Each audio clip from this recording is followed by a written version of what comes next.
Uh, Good morning, everyone. Have a nice day, everyone. This is Ford Figo made in India. So maybe if you have a problem for not no starting issue, so we just bring this car this morning. Last night, for they brought here by recovery. So we will see what happened to this car. The owner said when the battery goes down, uh, the the car won't be able to start anymore again when they put the battery back. So as you can see, you see the blinking of security, because this car has safety features. When there are some problem in electrical, it won't be able to start. So as you see, check the key. I am going to start the car. You see, nothing, no any crank at all. You see, it's not cranking at all. The car is in park, so but it's still not cranking. As you see, the security is continuously blinking. So this one, no need for any diagnostic. Uh, uh, no need for diagnostic. This one, uh, no need to use diagnostic. There is only one problem for this. Maybe there is a blown fuse. Now I am going to check the fuse, and I will see. This is Jurassic Ford. So I will show you where is the location of the fuse. The location of the fuse here is in front of passenger side, and downside I already removed the glove box.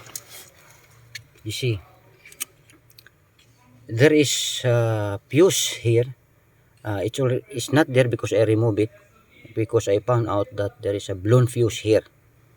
So the security was triggered. That's why the reason for not starting the car. So you can see here in the third row, 1, 2, 3, and the third row from top, the second line. So from top, from the second line. Now I will replace this fuse. Actually, this is only 3. The capacity is 3 volt, 3 amperes. So sorry, 3 amperes, not 3 volt, 3 amperes. Now maybe you have you will encounter also, so you know this one. So you see, this is the area. Now I already replaced the good one. Now we will see if the car will start. So I will come back to the driver's side.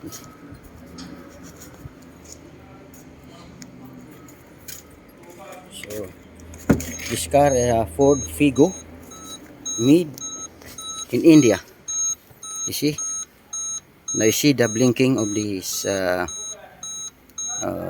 security. Now I am going to switch. I am now going to switch on. See, I'm going to switch on. You see, now now is no more security. You see, now the security light is not appearing anymore. So now the car is ready to start. So see, I will try to start. Okay, so just simple as that. So there are this is really very tricky. I try to diagnose it, but I need to encode. So no need for computer diagnostic. Just do what I also did. So and the problem solved. Please subscribe to Louis Dr. Car TV if this video can help you and solve also your problem. Have a nice day and thank you very much and God bless you all.